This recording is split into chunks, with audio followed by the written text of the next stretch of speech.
Sebelum ceritanya dimulai, silahkan tulis di kolom komentar dari daerah mana saja teman-teman yang menonton cerita ini. Jangan lupa like dan subscribe agar channel ini bisa semakin berkembang dan bisa mempersembahkan cerita yang lebih menarik lagi. Langit Jakarta sore itu begitu memanjakan mata, membias semburat jingga keemasan di balik gedung-gedung pencakar langit yang menjulang. Di sebuah mansion megah bergaya Eropa klasik di kawasan Pondok Indah, persiapan pesta sedang berlangsung meriah. Aroma bunga sedap malam dan melati beradu dengan wangi masakan mewah yang disiapkan khusus oleh koki bintang 5. Alunan musik klasik lembut mengalun, menambah suasana syahdu. Inilah kediaman pasangan Dimas dan Rania, yang malam itu merayakan ulang tahun pernikahan ke-10 mereka. 10 tahun bukanlah waktu yang singkat. Bagi sebagian besar orang, 1 dekade pernikahan adalah bukti cinta sejati yang tak lekang oleh waktu, fondasi yang kuat yang telah teruji badai kehidupan. Dan di mata publik, Dimas Adiwijaya dan Rania Paramita adalah definisi sempurna dari pasangan idaman. Dimas, seorang pengusaha properti sukses yang namanya selalu menghiasi halaman depan majalah bisnis, dikenal dengan harisma dan senyum menawannya. Tubuhnya tegap, rambutnya selalu tertata rapi, dan matanya memancarkan kecerdasan yang tajam. Sementara Rania, istrinya, adalah seorang desainer interior berbakat dengan paras ayu, keanggunan, dan kecerdasan yang tak kalah memukau. Ia jarang tampil di muka umum, memilih fokus pada karya-karyanya dan mengurus keluarga. Mereka bertemu di bangku kuliah, cinta lokasi yang mekar di antara tumpukan buku dan tugas-tugas. Dimas adalah senior Rania yang selalu membimbingnya, sosok yang perhatian dan begitu memuja Rania. Pernikahan mereka dihelat megah 10 tahun lalu, bak dongeng modern yang membuat banyak wanita iri. Selama ini, publik hanya melihat keharmonisan dan kemewahan yang mereka pamerkan di media sosial. Foto-foto liburan ke Santorini, Paris, atau Maldives, senyum bahagia di setiap momen penting, dan kata-kata manis yang selalu Dimas ucapkan tentang Rania di setiap wawancara. Rania adalah belahan jiwaku. Ia pernah berkata dalam sebuah acara televisi nasional, tanpa dia, aku bukan apa-apa. Rania selalu membalas dengan senyum tulus, sorot mata penuh cinta yang tak pernah berubah. Mereka adalah pasangan yang tampaknya ditakdirkan bersama, 2 jiwa yang saling melengkapi, membangun kerajaan bisnis dan rumah tangga yang kokoh. Malam itu, kerumunan tamu mulai berdatangan. Para sosialita dengan gaun gemerlap, pengusaha-pengusaha papan atas, pejabat penting, dan rekan-rekan bisnis Dimas memenuhi ballroom mansion. Gelak tawa dan obrolan ringan memenuhi ruangan. Di tengah keramaian, Dimas dan Rania berdiri menyambut para tamu, senyum ramah tak pernah lepas dari wajah mereka. Dimas memeluk Rania dari belakang, mencium puncak kepalanya dengan penuh kasih sayang, seolah menunjukkan pada dunia betapa beruntungnya ia memiliki wanita seperti Rania. Rania membalas dengan memegang tangan Dimas yang melingkar di pinggangnya, seulas senyum hangat rukir di bibirnya. Selamat ulang tahun pernikahan, Rania, Dimas, seru salah satu teman dekat mereka, Nita, seorang sosialita flamboyan dengan gaun merah menyala. Kalian memang pasangan goals. Terima kasih, Nita, jawab Rania. Senang kalian bisa datang. Dimas hanya tertawa ringan, merangkul Rania lebih erat. Kita memang ditakdirkan untuk menua bersama, kan, sayang? Bisiknya di telinga Rania. Rania mengangguk. Namun entah mengapa, senyumnya terasa sedikit hambar malam itu. Ada getaran aneh di dalam hatinya, firasat tipis yang mencoba mengatakan sesuatu. Ia mencoba menepisnya, mungkin hanya kelelahan karena persiapan pesta. Pukul 9 malam, acara puncak dimulai. Lampu-lampu dimatikan, hanya menyisakan sorot spotlight yang mengarah ke tengah ballroom. Dimas menggandeng tangan Rania menuju panggung mini yang sudah disiapkan. Tepuk tangan riuh menyambut mereka. Para hadirin yang terhormat, Dimas memulai pidatonya dengan suara lantang dan penuh karisma. Malam ini adalah malam yang sangat spesial bagi saya dan istri tercinta saya, Rania.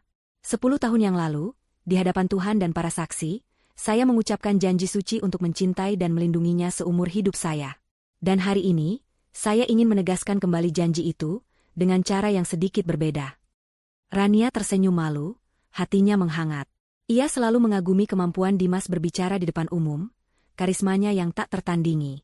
Namun, ada nada yang sedikit berbeda dalam suara Dimas malam ini, sesuatu yang tidak bisa Rania identifikasi. Rania sayangku. Dimas menoleh ke arah Rania, matanya memancarkan kasih sayang yang Rania kenal betul. Kau adalah anugerah terbesar dalam hidupku. Terima kasih atas 10 tahun yang indah ini, atas kesabaranmu, cintamu, dan semua dukunganmu. Aku ingin memberikan sesuatu yang istimewa, sesuatu yang akan mengamankan masa depan kita berdua. Dimas memberi isyarat kepada asistennya, Arya, yang kemudian membawa sebuah map kulit berwarna coklat tua. Arya menyerahkan map itu kepada Dimas. Dimas membukanya perlahan, lalu mengeluarkan selembar kertas berwarna kuning gading dengan cap resmi. Ini adalah kejutan dariku, sayang, kata Dimas, menyerahkan kertas itu kepada Rania. Ini adalah sertifikat rumah baru kita, atas namaku. Rania tertegun. Ia mengambil sertifikat itu, tangannya sedikit bergetar. Sebuah rumah baru? Bukankah rumah yang mereka tinggali sekarang sudah lebih dari cukup? Dan mengapa atas nama Dimas sendiri? Perasaan aneh itu kembali, kali ini lebih kuat, menusuk relung hatinya. Rumah ini, sayang, Dimas melanjutkan, suaranya dipenuhi keyakinan, aku beli di kawasan Menteng. Lebih strategis, lebih modern, dan fasilitasnya jauh lebih lengkap. Aku sengaja atas namaku sendiri, untuk mempermudah urusan masa depan, sayang. Jika ada apa-apa, pengurusan surat-surat atau renovasi, akan lebih mudah karena hanya satu nama. Ini semua demi kita, demi masa depan yang lebih baik, lebih aman. Rania menatap sertifikat itu. Nama Dimas Adiwijaya tertera jelas sebagai pemilik tunggal. Senyumnya terasa kaku, dipaksakan. Di mata publik, ini adalah bukti betapa Dimas mencintainya, betapa ia memikirkan masa depan mereka. Namun, bagi Rania, kalimat, mempermudah urusan masa depan, itu terasa seperti pisau dingin yang menyentuh kulitnya. Mengapa tidak atas nama berdua? Selama ini, semua aset mereka, termasuk rumah ini, selalu atas nama bersama. Ini adalah kali pertama Dimas mengambil keputusan besar sendirian, tanpa berdiskusi dengannya, apalagi mencantumkan namanya sendiri secara tunggal. Tepuk tangan kembali membahana. Para tamu berdecak kagum. Romantis sekali. Dimas memang suami idaman. Bisik-bisik pujian memenuhi ruangan. Rania mencoba tersenyum lebih lebar, mengangguk, seolah setuju dengan semua pujian itu. Ia memeluk Dimas erat, berusaha menyembunyikan getaran di tubuhnya. Di balik pelukan itu, ada kecurigaan yang mendalam, mulai berakar kuat di hatinya. Mengapa dia tidak membicarakannya dulu? Mengapa tiba-tiba? Dan mengapa harus atas nama Dimas sepenuhnya?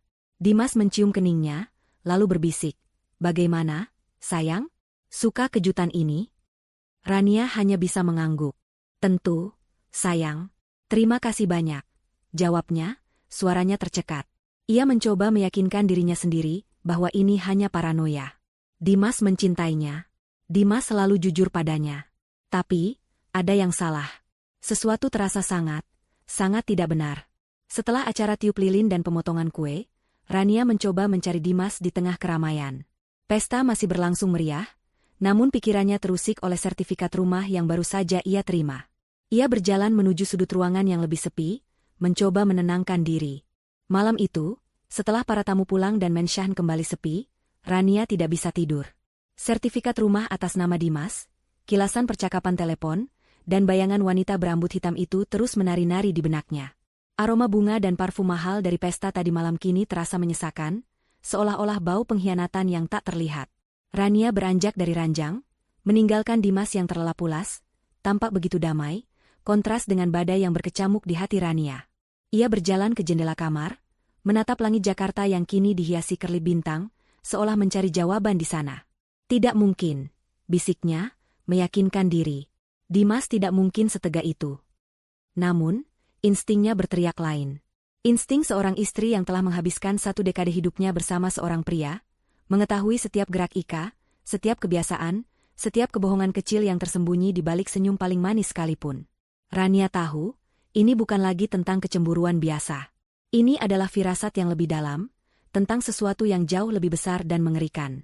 Keesokan harinya, Rania memutuskan untuk bertindak. Ia tidak bisa lagi hanya mengandalkan firasat. Ia butuh bukti. Dengan hati-hati, ia mulai mengumpulkan bukti secara diam-diam. Langkah pertamanya adalah melacak jejak digital Dimas.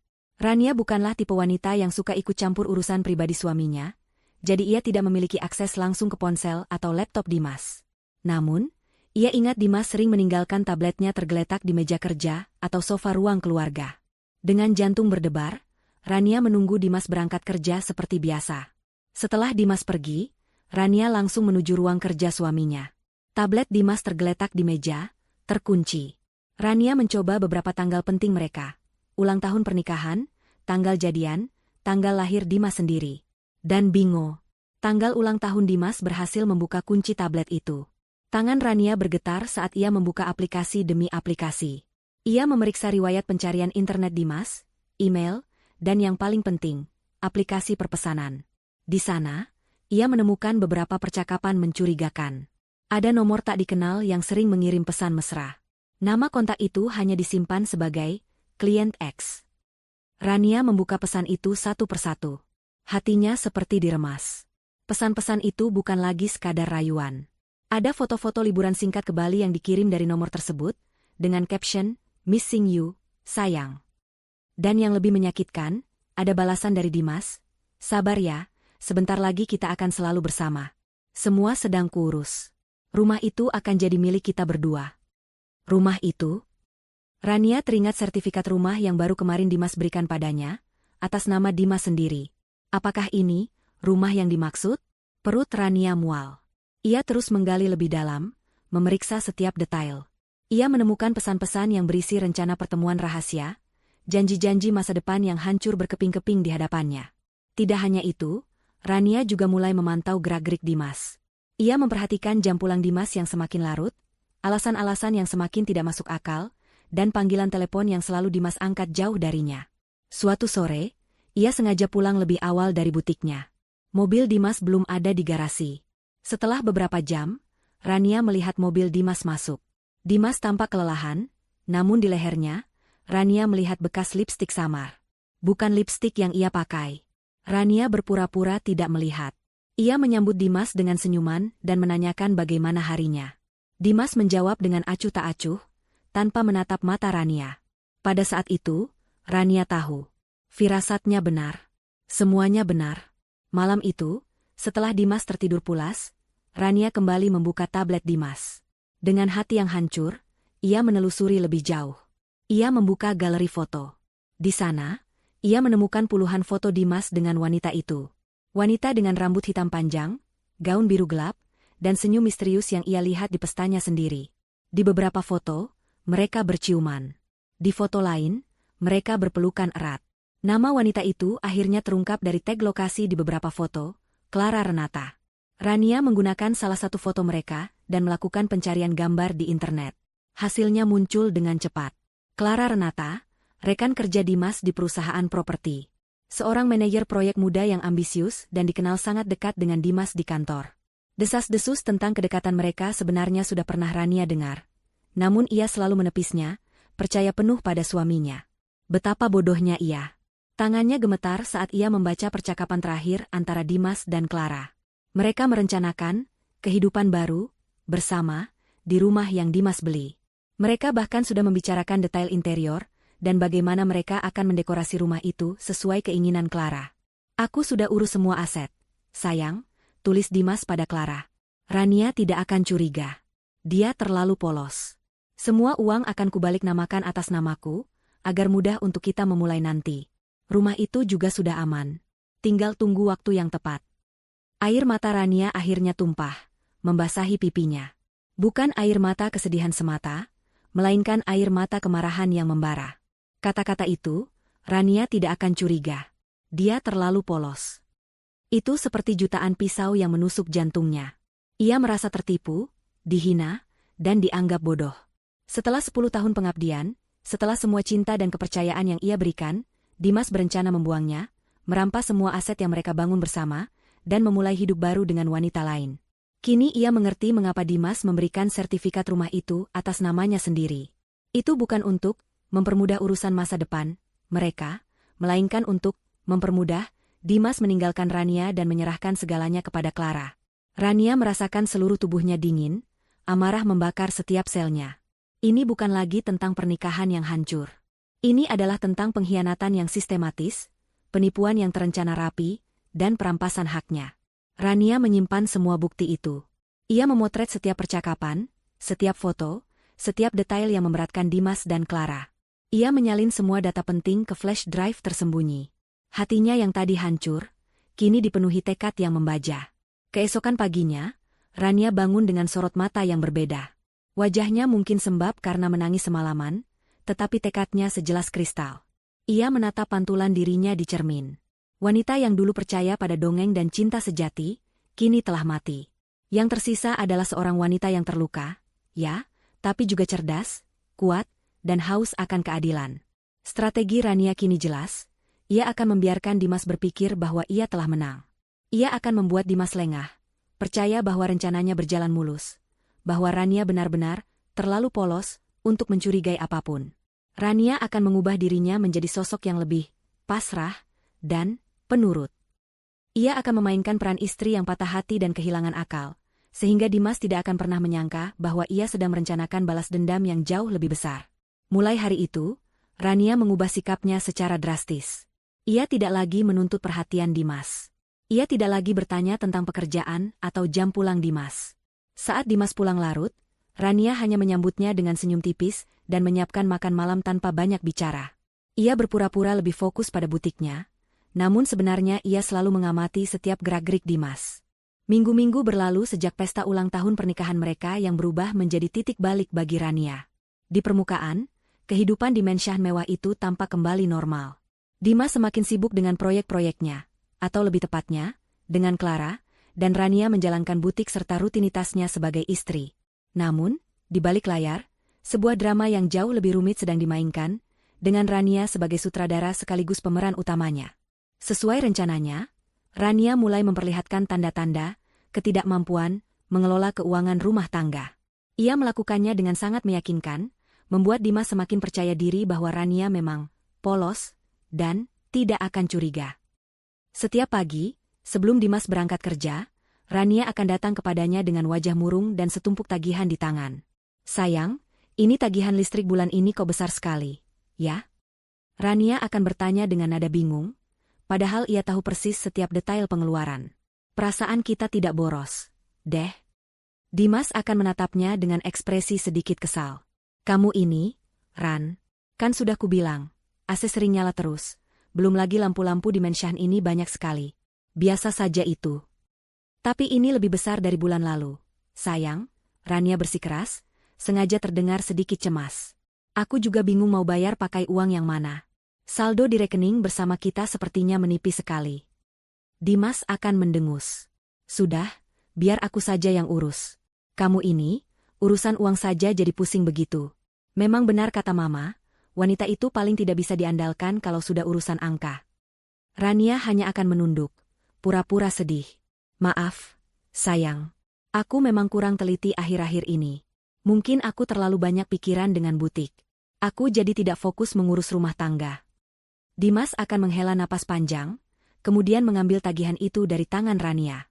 "Sudah, nanti siang aku transfer. Kamu jangan pusing-pusing. Fokus saja sama butikmu itu." Begitulah skenario yang Rania mainkan setiap beberapa hari. Tidak hanya tagihan listrik, ia juga akan sengaja lupa membayar tagihan air, internet, bahkan gaji beberapa asisten rumah tangga. Tentu saja, ia sudah mempersiapkan dana cadangan untuk berjaga-jaga jika Dimas benar-benar lupa membayarnya. Namun, Dimas selalu mengambil alih, seolah-olah ingin menunjukkan bahwa ia adalah kepala rumah tangga yang bertanggung jawab penuh. Rania bahkan berpura-pura kehilangan catatan pengeluaran bulanan mereka, padahal ia menyimpannya dengan rapi di tempat tersembunyi. "Astaga, sayang. Aku lupa di mana aku menaruh buku catatan pengeluaran kita. Aku cari-cari tidak ketemu. Padahal aku sudah susah payah mencatat semua pengeluaran bulanan. Sekarang aku jadi bingung, uang kita lari kemana saja." Dimas hanya akan menggeleng-gelengkan kepala, tampak frustrasi namun juga puas. Sudah. Lain kali jangan ceroboh begitu. Biar aku saja yang urus semuanya. Kamu serahkan saja semua bukti pengeluaran ke aku, biar aku yang catat dan atur." Inilah yang Rania inginkan. Ia ingin Dimas secara sukarela mengambil alih semua kendali keuangan, tanpa paksaan, tanpa kecurigaan. Rania akan berpura-pura kesulitan menggunakan aplikasi mobile banking mereka. Bahkan, sengaja, lupa password rekeningnya sendiri, padahal ia menghafalnya di luar kepala. "Aduh, sayang, aku ini kok ya gaptek sekali." Rania akan mengeluh sambil memegang ponselnya. Mau transfer uang ke butik saja susahnya minta ampun. Passwordnya lupa lagi. "Coba kamu saja yang urus transfer-transferan dan pembayaran ini, biar aku tidak salah-salah." Dimas, yang selalu ingin terlihat superior dan mengendalikan segalanya, dengan senang hati mengambil alih. Ia akan menginstal aplikasi mobile banking Rania di ponselnya, mengubah password dengan alasan keamanan, dan memastikan semua akses berada di bawah kendalinya. Bahkan, ia juga meminta Dimas untuk mengurus semua aset, termasuk rekening banknya. Rania menyerahkan semua kartu ATM dan buku tabungan yang ia miliki kepada Dimas, dengan senyum, pasrah. "Aku percaya penuh padamu, sayang," kata Rania, menyerahkan semua dokumen penting itu. "Kamu memang yang paling bisa diandalkan." Dimas tersenyum lebar, tampak begitu puas. Ia tidak tahu bahwa setiap kartu yang Rania berikan, setiap password yang Rania biarkan ia ubah, adalah bagian dari jebakan yang Rania pasang. Dimas, yang merasa rencananya berjalan mulus, semakin merasa di atas angin. Ia melihat ketidakmampuan Rania dalam mengelola keuangan sebagai tanda bahwa ia adalah pria yang jauh lebih unggul, lebih cerdas, dan lebih cakap. Perubahan sikap Rania yang menjadi lebih penurut dan pasrah juga semakin meyakinkannya bahwa Rania benar-benar tidak mencurigai apapun. "Lihat saja, Clara," Dimas berbicara di telepon suatu sore, suaranya dipenuhi kemenangan. "Rania benar-benar seperti yang kubilang. Dia tidak ada perlawanan sama sekali. Bahkan, dia sendiri yang menyerahkan semua kendali keuangan padaku. Katanya, dia pusing mengurusnya. Sebentar lagi, semua aset akan sepenuhnya di bawah namaku. Tinggal kita tentukan kapan waktu yang tepat untuk pergi." Di sisi lain, Clara tertawa senang di ujung telepon. "Aku sudah tahu, sayang. Kau memang pria terpintar dan terhebat. Aku tidak sabar untuk memulai hidup baru kita di rumah itu." Dimas menganggap Rania begitu lemah dan bergantung padanya, sehingga ia tidak akan pernah berani mempertanyakan apapun. Ia bahkan mulai terang-terangan menghabiskan waktu lebih banyak di luar, dengan alasan rapat bisnis, bertemu klien, atau lembur. Rania tahu persis kemana Dimas pergi. Ia tahu Dimas menghabiskan malam-malamnya dengan Clara, membangun ilusi masa depan yang sebenarnya hanya akan menjadi kejatuhan mereka. Beberapa kali, Dimas bahkan pulang ke rumah dengan parfum wanita yang samar-samar tercium di bajunya. Rania akan mencium bajunya seolah-olah sedang mencari sesuatu, lalu berpura-pura tidak mencium apa-apa. "Kamu bau sekali, sayang." Ia akan bergurau, "Pasti rapatnya lama sekali, ya? Sana, mandi dulu." Dimas hanya akan tersenyum. "Iya, sayang. Rapatnya sampai malam. Banyak yang harus diurus." Ia bahkan tidak repot-repot menyembunyikan jejaknya, begitu yakin bahwa Rania adalah wanita bodoh yang tidak akan pernah tahu. Keyakinan diri Dimas tumbuh subur. Ia mulai memindahkan sejumlah besar uang dari rekening bersama mereka ke rekening pribadinya, atas nama investasi baru atau proyek rahasia. Ia bahkan sudah mulai mengurus penjualan beberapa properti investasi yang sebelumnya atas nama bersama, dengan dalih mengurangi beban pajak. Rania tahu semua itu. Ia membiarkannya. Setiap transaksi yang Dimas lakukan adalah bukti baru yang ia butuhkan. Setiap langkah Dimas adalah bagian dari skema yang sedang Rania siapkan. Rania juga mengamati bagaimana Dimas mulai mengurangi nafkah bulanan yang ia berikan untuk kebutuhan rumah tangga. Nominalnya tidak terlalu mencolok, hanya sedikit demi sedikit. Tapi Rania memperhatikan setiap perubahan. Ia bahkan mulai menggunakan uang pribadinya dari butik untuk menutupi kebutuhan sehari-hari, agar Dimas tidak curiga bahwa ia memiliki sumber dana lain. Ia ingin Dimas berpikir bahwa ia benar-benar bergantung sepenuhnya padanya. Semakin Dimas merasa berkuasa dan mengendalikan segalanya, semakin dalam ia masuk ke dalam jebakan Rania. Ia begitu sibuk dengan euforia kemenangan palsunya, sehingga ia buta terhadap kebenaran yang sebenarnya. Di balik ketenangan yang Rania tunjukkan, di balik senyum palsu dan peran istri pasrah yang ia mainkan, Rania bergulat dengan emosinya. Malam-malam yang dilaluinya begitu panjang. Di balik facade ketenangan dan kepasrahan Rania, mesin pembalasan dendamnya berputar semakin kencang. Setelah mengumpulkan bukti-bukti awal yang cukup memberatkan dari tablet Dimas dan pengamatan pribadinya, Rania menyadari bahwa ia tidak bisa sendirian. Ia membutuhkan bantuan profesional, seseorang yang ahli dalam hukum dan investigasi digital, untuk memastikan rencananya berjalan sempurna dan tidak menyisakan celah bagi Dimas untuk lolos. Langkah pertama Rania adalah menghubungi seseorang yang sudah lama ia kenal dan percayai. Bapak Wijaya, seorang pengacara keluarga terkemuka yang juga merupakan teman lama mendiang ayahnya. Rania mengenal Bapak Wijaya sebagai sosok yang berintegasan, jujur, dan sangat cekatan dalam menangani kasus-kasus perceraian, terutama yang melibatkan sengketa harta gonogini. Suatu sore, Rania mengatur pertemuan rahasia dengan Bapak Wijaya di sebuah kafe terpencil di bilangan Jakarta Selatan. Rania datang dengan penampilan yang sederhana, namun matanya memancarkan tekad yang kuat. Ia membawa sebuah flash drive kecil berisi semua bukti digital yang telah ia kumpulkan. Tangkapan layar percakapan Dimas dengan Clara, foto-foto mesra mereka, dan bahkan rekaman suara samar percakapan telepon Dimas yang sempat ia dengar. Bapak Wijaya mendengarkan cerita Rania dengan saksama, sesekali mengernyitkan dahi. Ia mengambil catatan detail, wajahnya menunjukkan campuran simpati dan kekaguman terhadap ketenangan Rania dalam menghadapi badai sebesar ini. "Rania," kata Bapak Wijaya setelah Rania selesai bercerita, suaranya tenang namun tegas, "kasus ini cukup rumit, tapi bukan tidak mungkin. Bukti-bukti yang kamu kumpulkan ini sangat kuat, terutama rekaman percakapan dan jejak digital mereka. Ini menunjukkan adanya perencanaan penipuan dan perselingkuhan yang terstruktur." Rania mengangguk. "Saya tidak ingin hanya bercerai, Pak. Saya ingin Dimas mendapatkan balasan setimpal atas pengkhianatannya. Saya ingin dia tahu bahwa saya tidak serapuh yang ia kira." Bapak Wijaya tersenyum tipis. "Saya mengerti, Rania. Kita akan pastikan keadilan ditegakkan. Tapi ini butuh kesabaran dan strategi yang matang. Dimas Adiwijaya bukan orang sembarangan. Dia punya pengaruh dan koneksi." "Saya tahu itu, Pak," jawab Rania, matanya menyiratkan kesedihan sekaligus kegigihan. "Tapi saya sudah kehilangan terlalu banyak. Saya tidak akan mundur." Bapak Wijaya kemudian menyarankan Rania untuk berkolaborasi dengan seorang ahli forensik digital yang ia kenal, bernama Pak Budi. Pak Budi ini sangat ahli dalam lacak jejak digital yang tersembunyi, bahkan yang sudah dihapus sekalipun. Kita butuh dia untuk mengamankan bukti-bukti ini secara sah dan memastikan tidak ada celah bagi Dimas untuk menyangkalnya. Rania menyetujuinya. Beberapa hari kemudian, ia bertemu dengan Pak Budi. Dengan peralatan canggihnya, Pak Budi berhasil mengambil salinan forensik dari tablet Dimas, mengamankan semua data percakapan, foto, dan transaksi yang Rania temukan.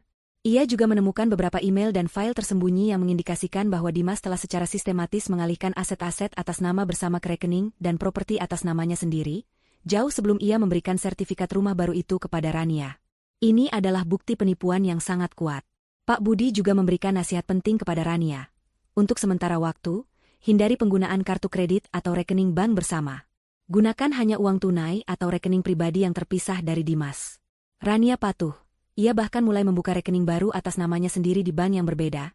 Diam-diam memindahkan sebagian kecil uang dari hasil butiknya ke rekening tersebut, sebagai dana darurat dan bukti bahwa ia tidak sepenuhnya bergantung pada Dimas. Dengan dukungan dari Bapak Wijaya dan Pak Budi, Rania merasa lebih percaya diri. Ia tidak lagi sendirian. Jaring yang ia siapkan untuk Dimas kini mulai terpasang, dengan bantuan para ahli yang tak terlihat oleh Dimas. Sementara Rania menyusun rencananya dengan matang di balik layar, Dimas semakin berani dalam hubungannya dengan selingkuhannya, Clara.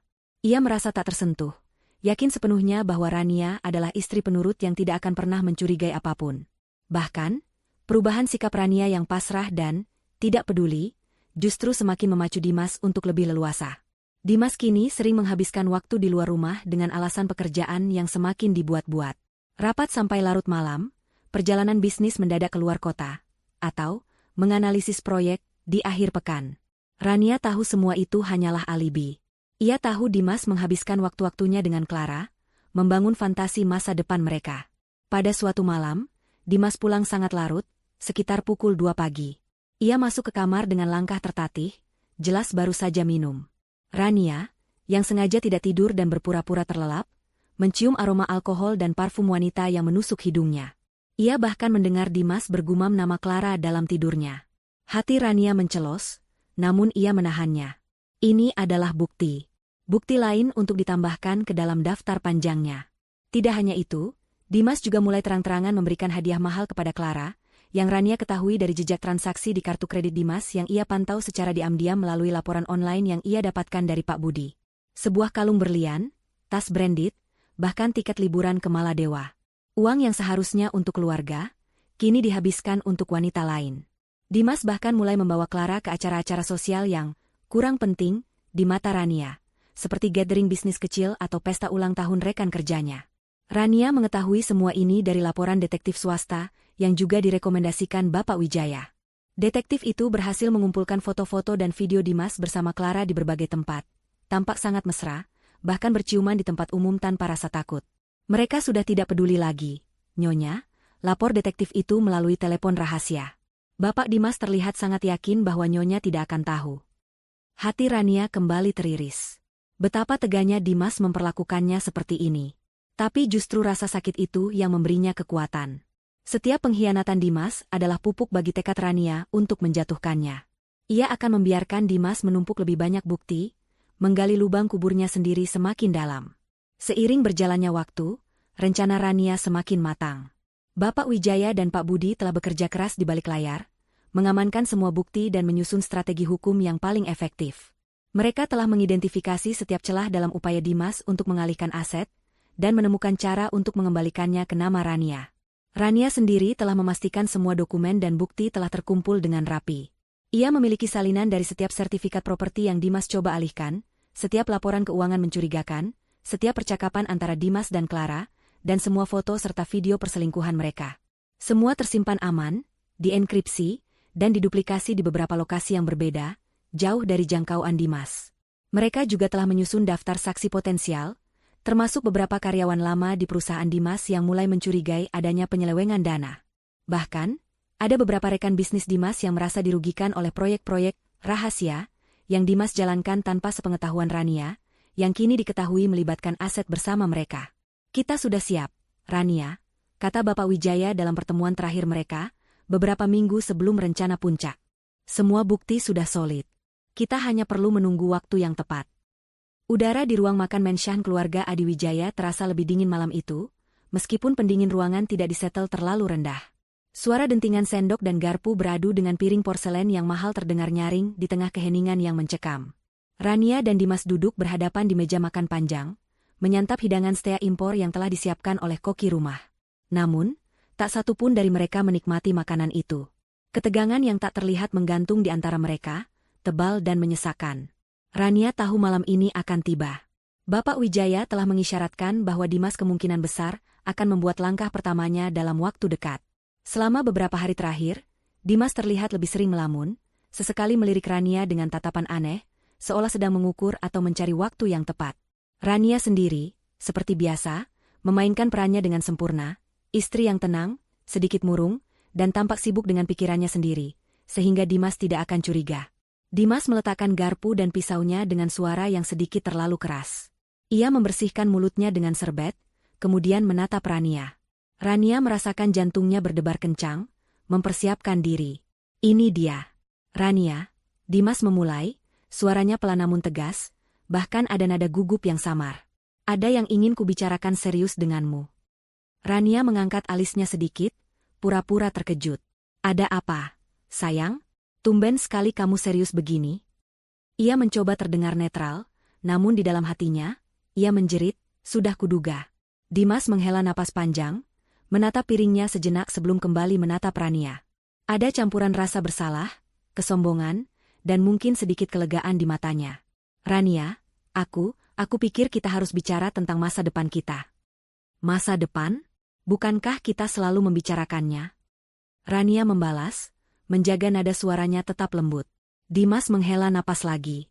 Bukan masa depan yang itu, Ran. Ini tentang kita berdua. Tentang pernikahan kita. Ia jeda, mencoba mengumpulkan kata-kata. Rania menatapnya tanpa ekspresi, seperti patung. Aku merasa, Dimas melanjutkan, nadanya kini lebih mantap, kita sudah tidak bisa lagi melanjutkan ini. Aku merasa, kita sudah tidak sejalan.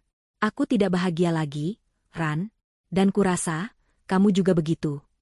Rania merasakan sebuah pukulan keras di dadanya, meskipun ia sudah mempersiapkannya. Kata-kata itu, meski klise, tetap menyakitkan. Dimas bahkan tidak repot-repot mencari alasan yang lebih masuk akal, atau setidaknya, lebih baru. Apa maksudmu, Dimas?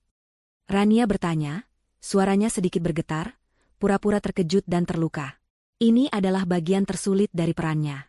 Maksudku, Dimas menatap Rania, matanya kini dipenuhi tekad. Aku ingin bercerai. Kata itu, cerai, menggantung di udara. Rania bisa melihat Dimas menantikan ledakan emosi darinya, tangisan, atau mungkin perlawanan. Dimas mungkin sudah membayangkan adegan dramatis ini berkali-kali di kepalanya. Ia mungkin sudah menyiapkan bantahan untuk setiap argumen Rania, setiap air mata yang mungkin tumpah. Namun, Rania mengejutkannya. Alih-alih menangis atau berteriak, Rania hanya terdiam sejenak. Ia menarik napas dalam-dalam, lalu mengembuskannya perlahan. Ia tidak menjatuhkan garpunya, tidak membanting piringnya. Ia hanya menatap Dimas dengan tatapan yang sulit diartikan. Cerai? Rania mengulang kata itu, pelan. Apakah itu yang benar-benar kamu inginkan, Dimas? Dimas tampak sedikit terkejut dengan ketenangan Rania. Ia mungkin berharap Rania akan histeris atau memohon padanya. Iya, Rania. Aku sudah memikirkannya matang-matang. Sudah lama sekali kita merasa tidak cocok. Kita punya visi yang berbeda tentang masa depan. Aku butuh seseorang yang bisa mengerti ambisiku, yang bisa menemaniku melangkah lebih jauh. Rania mengangguk, masih tanpa ekspresi. Jadi, alasannya adalah ketidakcocokan? Tepat. Dimas menjawab, sedikit lega melihat Rania tidak meledak. Ia pun melanjutkan, memberikan alasan klise yang sudah ia siapkan. Kita sudah mencoba selama 10 tahun, Rania. Tapi kurasa, ini memang bukan takdir kita. Lebih baik kita berpisah baik-baik sebelum semuanya semakin rumit. Aku ingin kau bahagia, Rania. Dan kurasa, kebahagiaanmu bukan lagi bersamaku. Rania mendengarkan setiap kata, setiap kebohongan yang keluar dari mulut Dimas. Ia merasakan geli di perutnya, antara kemarahan dan rasa muak. Dimas bahkan tidak berani jujur tentang Clara, tentang pengkhianatannya. Ia menggunakan alasan paling usang di dunia, ketidakcocokan, untuk menutupi kebejatan moralnya. Ia kemudian melihat Dimas tersenyum tipis, seolah-olah ia adalah penyelamat yang memberikan jalan keluar bagi Rania. Aku sudah mengurus semuanya, Rania. Pengacaraku akan segera menghubungimu untuk proses perceraian. Aku akan pastikan kau mendapatkan sebagian yang adil. Aku akan tetap bertanggung jawab. Sebagian yang adil? Rania mengulang, ada nada samar yang tajam dalam suaranya, namun Dimas tidak menangkapnya. Begitu ya? Kamu sudah memikirkannya matang-matang. Tentu saja. Dimas mengangguk, merasa semakin di atas angin. Ia yakin Rania telah menerima keputusannya. Ini demi kebaikan kita berdua, Rania. Aku yakin kau juga akan lebih bahagia tanpaku.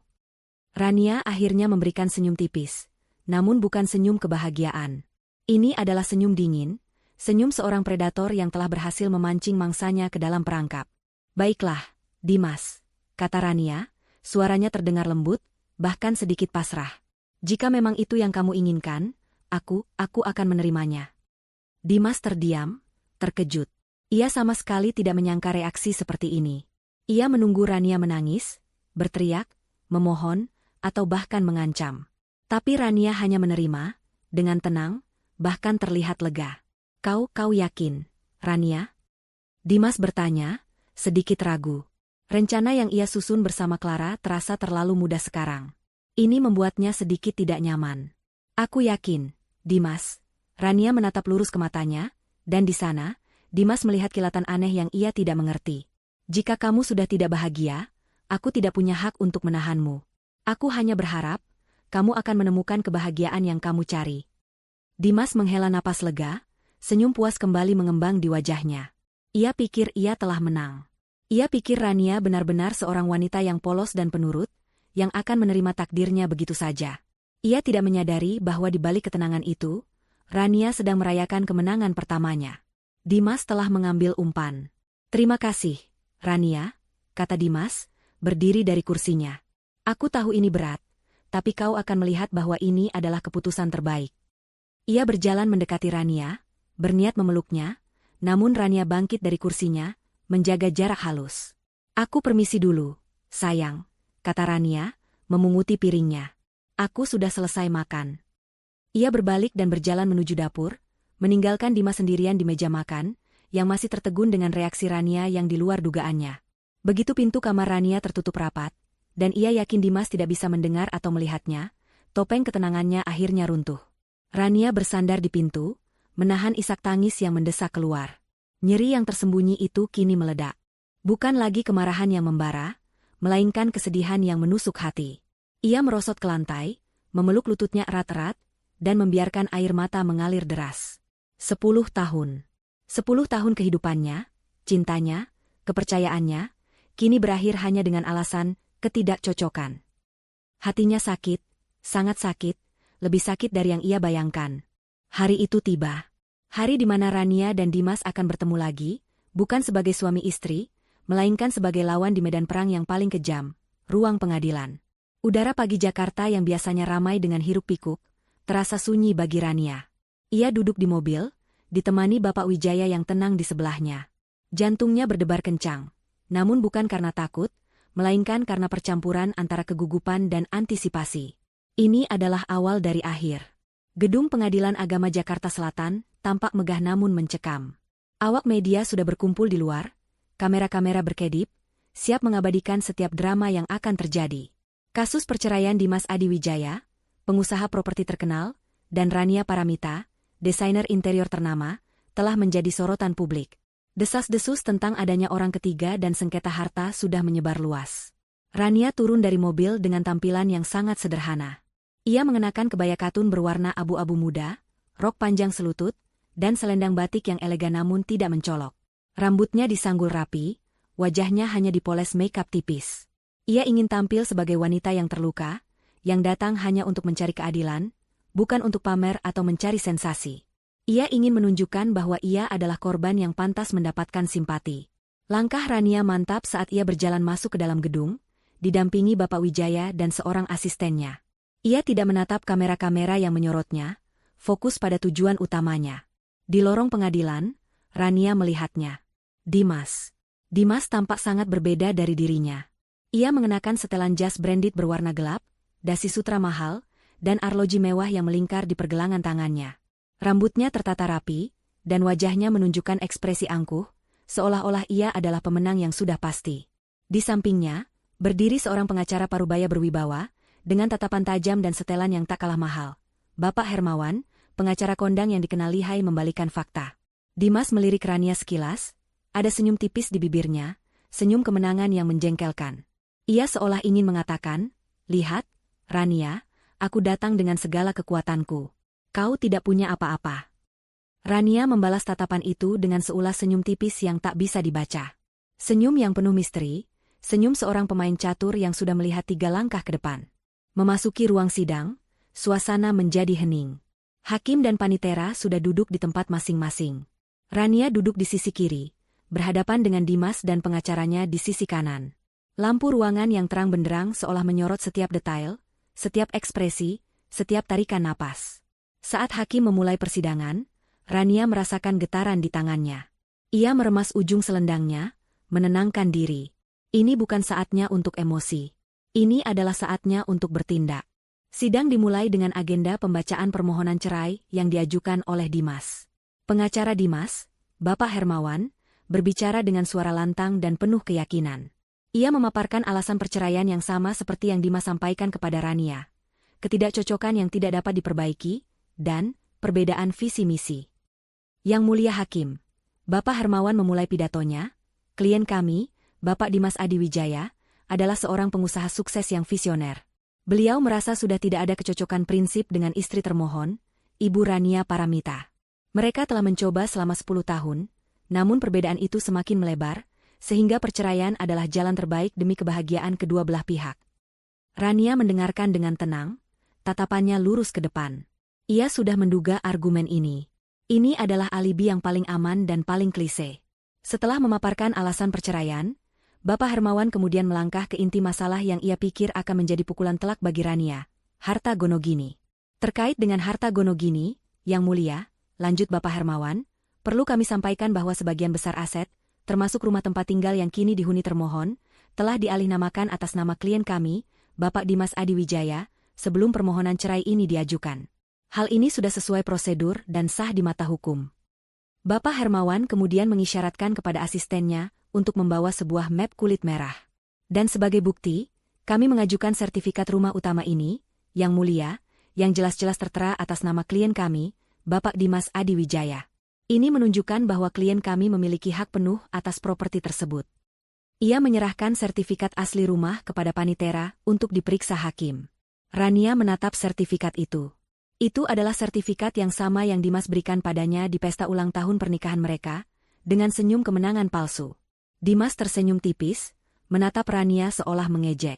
Ia yakin, dengan bukti sertifikat ini, Rania tidak akan bisa berbuat apa-apa. Ia pikir ia sudah memegang kartu as, dan Rania hanya bisa pasrah. Para hadirin di ruang sidang, termasuk beberapa wartawan yang menyelinap masuk, tampak terkejut. Mereka tidak menyangka Dimas akan bermain sebersih dan seberani ini. Namun, di pihak Rania, Rania dan pengacaranya, Bapak Wijaya, hanya tersenyum tipis. Sebuah senyum yang tak luput dari pengamatan tajam Dimas. Senyum itu bukan senyum kekalahan, melainkan senyum misterius. Senyum seseorang yang mengetahui sesuatu yang orang lain tidak tahu. Itu adalah senyum yang membuat Dimas sedikit tidak nyaman. Dimas, yang semula begitu percaya diri, mulai merasa ada yang tidak beres dengan ketenangan Rania. Ia sudah membayangkan Rania akan berteriak, menuduhnya, atau setidaknya menunjukkan ekspresi panik. Namun, Rania hanya duduk tegak, menatap lurus ke depan, dengan ekspresi yang sangat sulit dibaca. Ketenangan Rania terasa menusuk, mengganggu euforia kemenangan palsu Dimas. Dimas mencoba membaca ekspresi Bapak Wijaya, pengacara Rania. Bapak Wijaya juga tampak tenang, bahkan sedikit geli. Ia tidak menunjukkan tanda-tanda kecemasan atau kebingungan. Hal ini membuat Dimas semakin gelisah. Ia tahu Bapak Wijaya bukan pengacara sembarangan. Ia adalah veteran yang disegani di dunia hukum. Saat hakim menanyakan apakah pihak termohon memiliki sanggahan atau keberatan, Bapak Wijaya bangkit dari tempat duduknya. Yang mulia hakim, kata Bapak Wijaya, suaranya tenang namun penuh otoritas. Kami mendengarkan dengan saksama semua dalil yang disampaikan oleh pihak pemohon. Terkait dengan alasan ketidakcocokan, kami akan buktikan bahwa itu hanyalah dalih semata untuk menutupi kebenaran yang jauh lebih kompleks. Dimas mengangkat alis. Kebenaran apa maksud Anda, Bapak Wijaya? Ia bertanya dengan nada sedikit sinis. Bapak Wijaya tidak menghiraukan Dimas. Ia melanjutkan, dan terkait dengan klaim kepemilikan aset tunggal atas nama pemohon, kami juga akan membuktikan bahwa ada unsur penipuan dan pengalihan aset secara tidak sah yang dilakukan oleh pemohon selama masa perkawinan. Kata-kata, penipuan, dan pengalihan aset secara tidak sah, sontak membuat suasana ruang sidang riuh. Beberapa wartawan langsung mencatat, dan Dimas merasakan darahnya berdesir dingin. Wajahnya yang semula angkuh kini sedikit memucat. Matanya bertemu dengan mata Rania, dan kali ini, Rania tidak tersenyum. Tatapannya tajam, penuh peringatan. Apa maksud Anda? Dimas hampir berteriak, namun pengacaranya, Bapak Hermawan, segera menyikut lengannya, memberi isyarat agar tetap tenang. Sabar, Dimas, bisik Bapak Hermawan. Ini hanya gertakan. Mereka tidak punya bukti sekuat itu. Ruang sidang terasa dipenuhi ketegangan saat sidang lanjutan kasus perceraian Dimas dan Rania kembali digelar.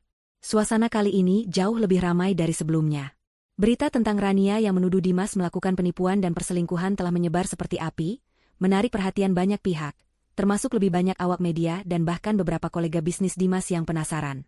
Dimas duduk di kursinya, berusaha mempertahankan ekspresi angkuhnya, namun ada sedikit kegelisahan yang terlihat di matanya. Sejak sidang pertama, ia tidak bisa tidur nyenyak. Ketenangan Rania dan pernyataan Bapak Wijaya tentang penipuan terus menghantuinya. Ia sudah mencoba mencari tahu apa yang Rania punya, namun tidak menemukan apa-apa. Ini membuatnya semakin paranoid. Di sampingnya, Bapak Hermawan, pengacaranya, tampak lebih berhati-hati, terus-menerus membisikkan sesuatu kepada Dimas. Rania, di sisi lain, tampak tenang dan percaya diri. Ia mengenakan blus putih polos dan celana panjang hitam, memberikan kesan kesederhanaan namun penuh kekuatan. Ia duduk tegak, menatap lurus ke arah hakim, seolah-olah siap menghadapi apapun. Di sampingnya, Bapak Wijaya menyunggingkan senyum tipis, sebuah senyum yang syarat akan makna. Setelah formalitas pembukaan, tiba giliran pihak Rania untuk menyajikan bukti. Bapak Wijaya bangkit dari kursinya, membawa sebuah brief cas hitam yang tampak penuh. Yang mulia hakim, Bapak Wijaya memulai, suaranya menggelegar memenuhi ruangan. Setelah mendengarkan dalil dari pihak pemohon mengenai ketidakcocokan, kami ingin mengajukan bukti-bukti yang akan menunjukkan alasan sebenarnya di balik permohonan cerai ini. Kami akan membuktikan bahwa pemohon, Bapak Dimas Adi Wijaya, telah melakukan perselingkuhan dan penipuan aset yang terencana dengan rapi. Seketika, bisik-bisik memenuhi ruangan. Dimas menegang di kursinya, tatapannya beralih antara Rania dan Bapak Wijaya. Bapak Hermawan segera mengajukan keberatan. Keberatan, Yang Mulia, seru Bapak Hermawan. Tuduhan ini tidak berdasar dan hanya upaya untuk mencemarkan nama baik klien kami. Keberatan ditolak, ujar hakim dengan tegas. Pihak termohon dipersilakan melanjutkan dengan bukti. Bapak Wijaya tersenyum tipis. Ia kemudian memerintahkan asistennya untuk menyalakan proyektor. Sebuah layar besar muncul di belakang podium. Bukti pertama kami, Yang Mulia, kata Bapak Wijaya, adalah rekaman percakapan telepon antara Bapak Dimas Adiwijaya dan seorang wanita bernama Clara Renata, yang merupakan rekan kerja Bapak Dimas. Sebuah rekaman suara diputar. Suara Dimas terdengar jelas, disusul suara wanita lain, Clara. Sabar ya, sayang. Sebentar lagi, kita bisa memulai hidup baru yang kita inginkan. Benarkah, Dimas? Kau yakin Rania tidak akan curiga? Suara Clara terdengar. Tidak, sayang. Rania terlalu polos. Semua sudah kuurus. Rumah itu akan jadi milik kita berdua. Oh, Dimas, aku mencintaimu. Suara tawa Dimas dan Clara terdengar. Ruangan sidang sontak riuh. Dimas terkejut. Wajahnya memucat, matanya membelalak tak percaya. Ia menoleh ke arah Rania, namun Rania hanya menatap lurus ke depan, tanpa ekspresi. Bukti kedua, Bapak Wijaya melanjutkan, seolah tak peduli dengan kegaduhan itu, adalah tangkapan layar percakapan mesra antara Bapak Dimas dan Nona Clara Renata, berisi janji-janji pernikahan dan rencana mereka untuk hidup bersama. Layar proyektor menampilkan puluhan tangkapan layar dari pesan-pesan WhatsApp dan email. Foto-foto mesra Dimas dan Clara di berbagai lokasi, termasuk di villa mewah di Bali, juga ditampilkan. Tanggal dan waktu percakapan serta foto-foto itu jelas, menunjukkan bahwa perselingkuhan ini sudah berlangsung berbulan-bulan, bahkan sebelum pesta ulang tahun pernikahan mereka. Yang mulia, Bapak Wijaya berbicara lagi, bukti-bukti ini jelas menunjukkan bahwa permohonan cerai ini didasari oleh adanya pihak ketiga, bukan ketidakcocokan, seperti yang didalilkan pemohon. Dimas ketika terkejut, syok, dan tidak percaya. Ia mencoba menyangkal, tergagap. Tidak. Itu tidak benar. Itu rekayasa. Rekaman itu palsu. Foto-foto itu editan. Dimas berteriak, suaranya pecah, berusaha meyakinkan hakim dan semua orang di ruangan itu. Namun, bukti-bukti yang disajikan begitu kuat dan tak terbantahkan. Bapak Wijaya tidak hanya memutar rekaman suara dan menampilkan tangkapan layar. Ia juga menghadirkan ahli forensik digital, Pak Budi, yang memberikan kesaksian di bawah sumpah. Yang mulia hakim, kata Pak Budi dengan tenang, saya telah melakukan analisis forensik menyeluruh terhadap perangkat digital Bapak Dimas Adiwijaya, termasuk tablet dan ponselnya. Semua data yang disajikan oleh Bapak Wijaya adalah asli dan tidak ada indikasi rekayasa atau pengeditan. Bahkan, saya menemukan jejak digital dari transfer dana dan pembelian tiket liburan atas nama Bapak Dimas dan Nona Clara Renata, yang menguatkan bukti perselingkuhan ini. Wajah Dimas kini benar-benar pucat pasi. Ia menatap Bapak Hermawan, pengacaranya, mencari bantuan. Bapak Hermawan sendiri tampak terkejut, meskipun ia berusaha menutupi keterkejutannya. Ia tahu, dengan kesaksian ahli forensik, menyangkal keaslian bukti akan sia-sia. Selain bukti perselingkuhan, Bapak Wijaya melanjutkan, kami juga ingin membahas mengenai aset yang dialihnamakan secara tidak sah oleh pemohon. Sebuah grafik ditampilkan di layar, menunjukkan aliran dana dari rekening bersama Dimas dan Rania ke rekening pribadi Dimas, dan kemudian ke pembelian properti atas nama Dimas, termasuk rumah baru di Menteng. Yang mulia, Bapak Wijaya menjelaskan, rumah yang diklaim pemohon sebagai miliknya sendiri, dan sertifikatnya juga atas nama tunggal pemohon, sebenarnya dibeli menggunakan dana dari aset perkawinan yang seharusnya menjadi harta gonogini. Pemohon melakukan ini secara sepihak dan tanpa persetujuan termohon, dengan tujuan untuk menguasai seluruh aset dan meninggalkan termohon tanpa hak. Dimas mencoba menyela lagi, itu untuk investasi. Itu untuk masa depan. Rania tahu itu. Benarkah, Bapak Dimas? Bapak Wijaya membalas dengan senyum tipis. Apakah investasi itu melibatkan pembelian tiket liburan mewah dan hadiah berlian untuk Nona Clara Renata? Pertanyaan itu menusuk Dimas. Ia terdiam, tidak bisa berkata-kata. Ia melihat tatapan mata semua orang di ruangan itu tertuju padanya, tatapan penghakiman. Tidak hanya bukti digital, Bapak Wijaya juga menghadirkan beberapa saksi mata yang memberatkan Dimas. Saksi pertama adalah Nita, teman dekat Rania yang juga merupakan sosialita yang aktif. Nita bersaksi tentang perubahan sikap Dimas yang semakin dingin terhadap Rania, dan bagaimana Dimas sering terlihat di tempat umum bersama seorang wanita yang bukan Rania. Saya sering melihat Bapak Dimas bersama wanita lain di berbagai acara. Kesaksian Nita, suaranya tegas. Dan dari foto-foto yang ditunjukkan tadi, saya yakin itu adalah Nona Clara. Mereka tampak sangat intim, tidak seperti rekan kerja biasa. Saksi kedua adalah Pak Adi, seorang detektif swasta yang disewa Rania. Pak Adi memberikan kesaksian detail tentang hasil penyelidikannya. Ia membeberkan jadwal pertemuan Dimas dan Clara, lokasi-lokasi rahasia mereka, dan bahkan menyediakan foto-foto dan video tambahan yang belum ditampilkan di layar. Detektif itu juga bersaksi tentang bagaimana Dimas berusaha menyembunyikan jejaknya, namun gagal. Kami menemukan bahwa Bapak Dimas sering menggunakan kartu kredit pribadi untuk transaksi dengan Nona Clara, dan berusaha menyembunyikan tagihannya dari Ibu Rania. Kesaksian Pak Adi. Ia juga sering mematikan fitur lokasi di ponselnya ketika bersama Nona Clara, namun kami bisa melacaknya melalui sinyal seluler. Ruang sidang kembali dipadati. Bahkan lebih banyak dari sebelumnya. Desas-desus mengenai bukti perselingkuhan dan penipuan yang diajukan Rania telah menyebar luas, menciptakan kegemparan di kalangan sosialita dan pebisnis Jakarta. Semua mata tertuju pada Dimas, yang kini tampak jauh dari kesan angkuh. Wajahnya lesu, matanya cekung, dan ia sesekali melirik sinis ke arah Rania. Ketidaknyamanan Dimas jelas terlihat. Rania, di sisi lain, tampak tenang namun aura kekuatannya semakin terpancar. Ia mengenakan gaun batik modern yang elegan, menunjukkan bahwa ia adalah wanita Indonesia yang berbudaya namun juga kuat dan tegas. Ia tahu bahwa hari ini adalah puncaknya. Kartu as terakhirnya akan ia keluarkan. Bapak Wijaya berdiri, menatap hakim dengan hormat. Yang mulia hakim, katanya, suaranya mantap, setelah semua bukti yang kami ajukan di persidangan sebelumnya, hari ini kami akan menghadirkan saksi kunci yang akan mengakhiri semua keraguan dan mengungkap kebenaran sepenuhnya. Dimas terdiam. Ia tidak tahu siapa lagi yang akan Rania hadirkan. Ia sudah merasa semua yang ia sembunyikan telah terbongkar. Siapa lagi? Kami ingin memanggil Nona Clara Renata, seru Bapak Wijaya dengan lantang. Sontak, seluruh ruangan sidang gaduh. Semua mata kini beralih ke pintu masuk. Dimas menegang di kursinya, matanya membelalak tak percaya. Ia menoleh ke belakang, ke arah pintu.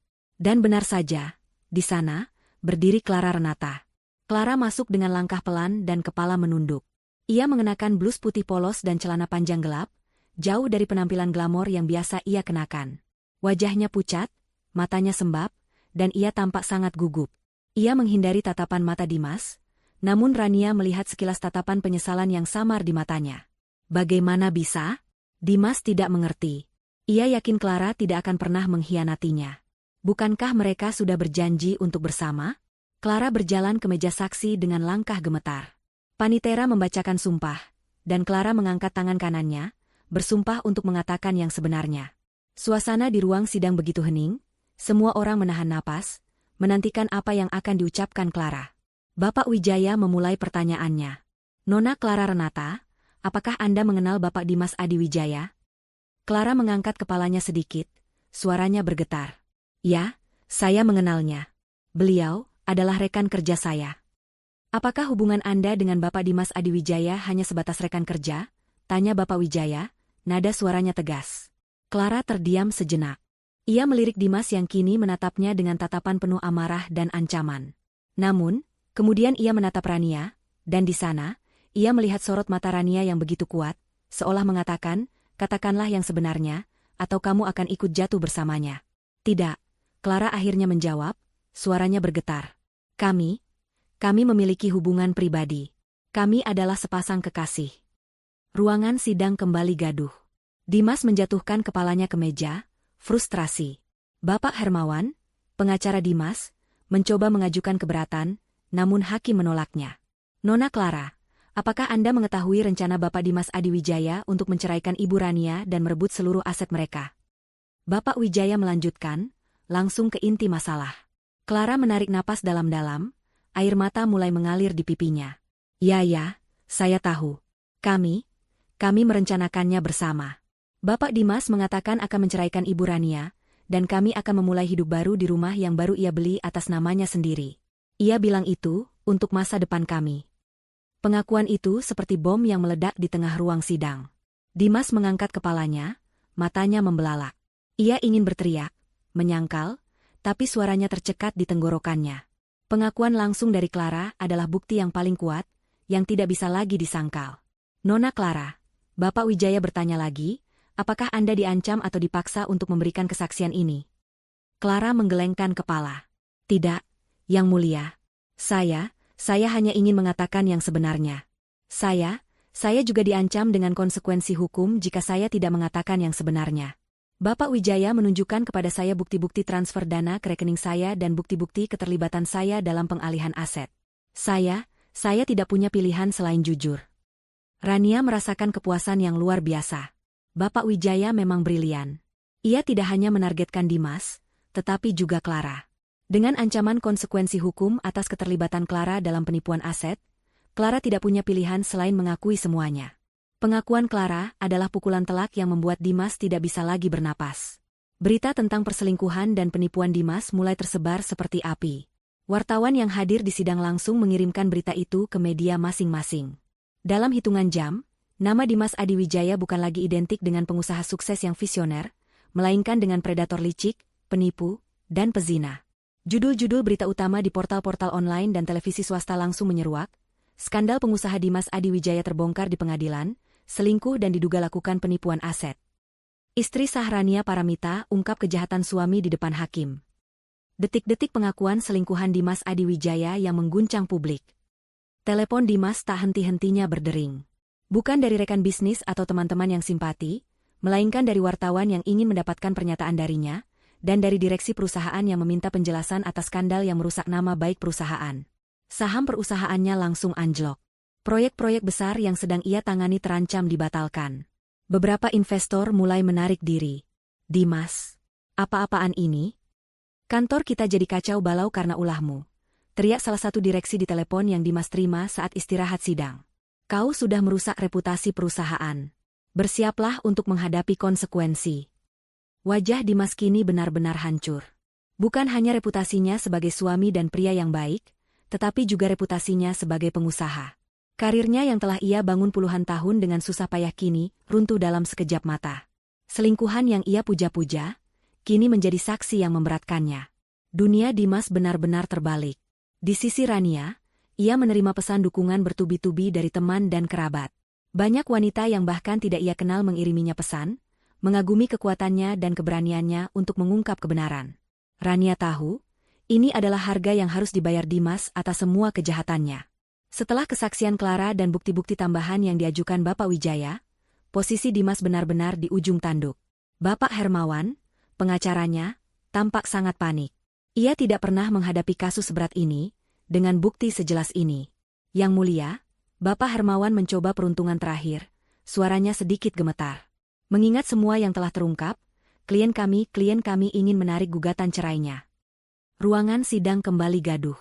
Ini adalah langkah yang sangat jarang terjadi di tengah persidangan. Dimas yang tadinya ingin bercerai, kini ingin mempertahankan pernikahan yang sudah hancur lebur. Alasannya jelas, ia tidak ingin kehilangan segalanya. Jika ia bercerai dengan alasan perselingkuhan dan penipuan, ia akan kehilangan harta gonogini dan menghadapi tuntutan pidana yang lebih berat. Namun, Bapak Wijaya tidak membiarkan itu terjadi. Ia segera mengajukan keberatan. Keberatan, Yang Mulia, seru Bapak Wijaya.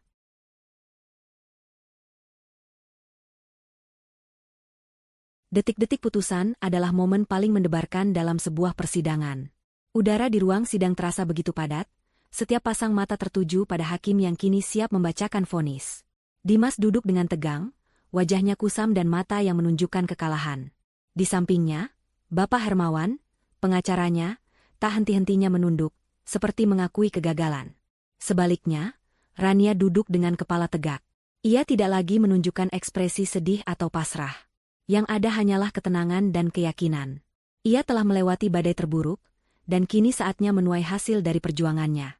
Bapak Wijaya, di sisinya, memberikan senyum penyemangat. Hakim membuka map tebal di depannya, mengambil napas dalam-dalam, lalu mulai membacakan putusan dengan suara lantang dan jelas. Setiap kata yang keluar dari bibir hakim adalah pukulan telak bagi Dimas, dan angin segar bagi Rania. Berdasarkan bukti-bukti yang sah dan kuat, serta kesaksian para saksi yang memberatkan, termasuk pengakuan dari Nona Clara Renata, majelis hakim memutuskan bahwa pemohon, Bapak Dimas Adiwijaya, terbukti bersalah atas penipuan dan perselingkuhan yang menjadi penyebab utama hancurnya rumah tangga ini. Dimas terhenyak. Ia ingin membantah, tapi suaranya tidak keluar. Bapak Hermawan hanya memejamkan mata. Dengan demikian, lanjut hakim, gugatan cerai yang diajukan oleh pemohon dikabulkan, dengan catatan bahwa perceraian terjadi karena kesalahan murni dari pihak pemohon.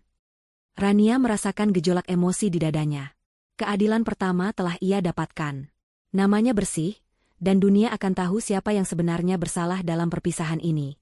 Terkait dengan harta gonogini, hakim melanjutkan, Majelis Hakim memutuskan bahwa sertifikat rumah yang beralamat di Jalan Merpati Putih, Pondok Indah, serta rumah yang baru dibeli di kawasan Menteng, yang semula atas nama Bapak Dimas Adi Wijaya, dikembalikan kepemilikannya kepada Ibu Rania Paramita sebagai harta bersama yang sah. Dimas tersentak. Itu adalah hukuman yang paling menyakitkan baginya. 2 rumah mewah, yang salah satunya sengaja ia persiapkan untuk hidup barunya dengan Clara, kini jatuh ke tangan Rania. Ia menatap Rania dengan mata penuh amarah dan kebencian, namun Rania hanya membalasnya dengan tatapan datar. Selain itu, Hakim melanjutkan, Bapak Dimas Adi Wijaya diwajibkan membayar ganti rugi material dan imaterial kepada Ibu Rania Paramita sebesar. Hakim menyebutkan angka fantastis yang membuat para hadirin terkesiap, sebagai kompensasi atas kerugian dan penderitaan psikis yang dialami oleh Ibu Rania, akibat penipuan dan perselingkuhan yang dilakukan oleh pemohon. Rania mendengarkan jumlah ganti rugi itu. Itu adalah jumlah yang sangat besar, cukup untuk membuatnya hidup nyaman tanpa perlu khawatir masalah finansial, bahkan untuk beberapa generasi. Ini adalah balasan atas semua tipuan keuangan yang Dimas lakukan.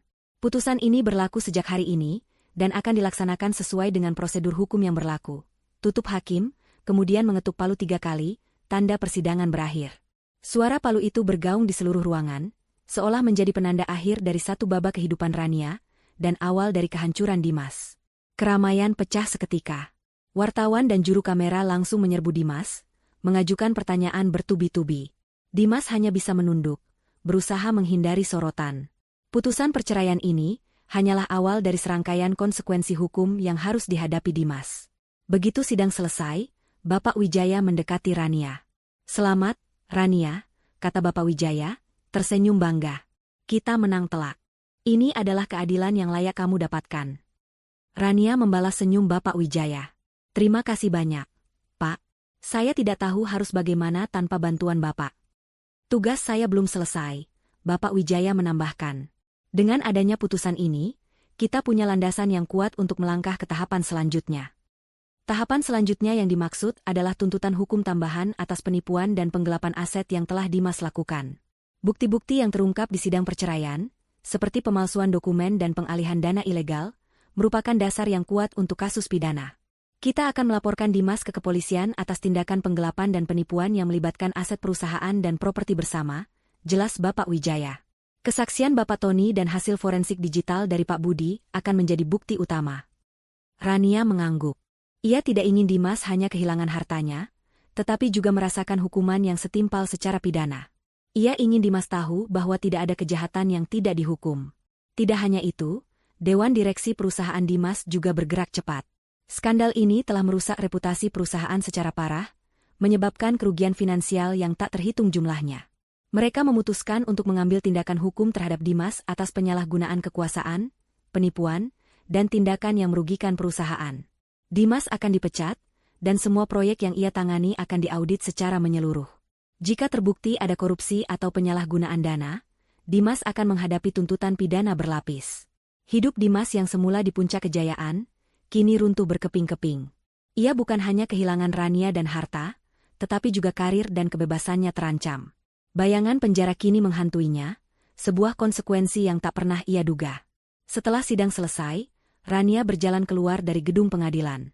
Sorot kamera masih menyala, namun kali ini, tatapan para wartawan berubah menjadi simpati dan kekaguman. Mereka menanyakan perasaannya. "Saya hanya ingin keadilan," Rania menjawab singkat namun tegas, suaranya tenang. Dan hari ini, keadilan telah ditegakkan. Ia memang merasakan kepuasan. Kepuasan yang dalam, dingin, dan memuaskan. Ia telah berhasil mengungkap kebenaran, membuktikan bahwa ia tidak sebodoh yang Dimas kira, dan merebut kembali apa yang menjadi haknya. Ia telah membalaskan rasa sakit, pengkhianatan, dan penghinaan yang ia alami. Namun, di balik kepuasan itu, ada pula kesedihan atas akhir dari pernikahannya yang hancur. Melihat Dimas hancur di ruang sidang, meski ia pantas mendapatkannya, tetap meninggalkan rasa hampa. 10 tahun hidup bersama, semua mimpi yang pernah mereka bangun, kini berakhir dengan cara yang tragis. Cinta yang dulu begitu tulus, kini telah berubah menjadi kebencian yang mendalam. Rania tahu bahwa kemenangan ini datang dengan harga yang mahal. Ia harus menanggung beban emosional yang berat, menghadapi pengkhianatan yang menyakitkan, dan melewati proses hukum yang melelahkan. Namun, ia tidak menyesal. Ini adalah jalan yang harus ia tempuh untuk mendapatkan kembali harga dirinya dan menegakkan keadilan. Di dalam mobil, dalam perjalanan pulang, Rania menatap keluar jendela. Gedung-gedung tinggi Jakarta seolah menjadi saksi bisu perjalanan hidupnya. Dari seorang istri yang polos dan mencintai, ia kini telah bertransformasi menjadi seorang wanita yang kuat, cerdas, dan tidak takut menghadapi apapun. Ia tahu, jalan di depannya tidak akan mudah. Proses pemulihan diri dari luka emosional membutuhkan waktu. Namun, Rania yakin ia akan mampu melewatinya. Ia memiliki dukungan dari orang-orang terdekatnya, dan kini ia memiliki kekuatan untuk membangun kembali hidupnya sendiri, tanpa bayang-bayang Dimas. Kemenangan ini adalah sebuah babak baru. Babak di mana Rania akan fokus pada penyembuhan, membangun kembali dirinya, dan menemukan kedamaian yang sejati. Dimas telah jatuh, dan Rania telah berdiri tegak. Pertarungan hukum telah berakhir, namun perjalanan hidup Rania yang baru saja dimulai. Pasca putusan pengadilan yang menggelegar, hidup Dimas Adiwijaya berubah drastis, berbalik 180 derajat. Dari seorang pengusaha properti terkemuka yang dihormati, kini ia adalah seorang pecundang yang dibenci dan dicemooh. Kerugian finansial yang harus ia tanggung sungguh luar biasa, bagaikan tsunami yang menyapu bersih semua yang pernah ia miliki. Keputusan hakim yang mengembalikan 2 rumah mewah kepada Rania, dan kewajiban membayar ganti rugi material, serta imaterial dalam jumlah fantastis, adalah awal dari kehancuran finansialnya. Dimas harus menjual aset-aset pribadinya yang lain, termasuk beberapa properti investasi yang belum sempat ia alihkan sepenuhnya, hanya untuk memenuhi kewajiban ganti rugi tersebut. Koleksi mobil mewah, jam tangan berjenama, bahkan sebagian besar perhiasan warisan keluarga yang ia miliki, satu persatu ludes terjual dengan harga jatuh. Tidak hanya itu, tuntutan pidana atas penipuan dan penggelapan aset yang dilayangkan oleh Bapak Wijaya dan juga oleh Dewan Direksi perusahaannya, membuat Dimas harus mengeluarkan uang dalam jumlah besar untuk menyewa pengacara lain yang kini bekerja mati-matian untuk menyelamatkannya dari penjara. Para pengacara baru ini meminta bayaran yang jauh lebih tinggi, karena tahu kasus Dimas adalah kasus kelas kakap dengan reputasi yang sudah hancur. Perusahaan properti yang ia bangun dengan susah payah selama ini, kini berada di ambang kehancuran. Sahamnya anjlok drastis, investor menarik diri secara massal, dan proyek-proyek besar yang semula berada dalam genggamannya kini dibatalkan atau dialihkan ke kompetitor. Nama Dimas Adiwijaya telah menjadi persona non grata di dunia bisnis properti. Tidak ada bank yang mau lagi memberinya pinjaman, dan tidak ada mitra bisnis yang mau lagi bekerja sama dengannya. "Dimas, kita bangkrut," teriak salah satu rekan bisnisnya di telepon, dengan suara penuh amarah.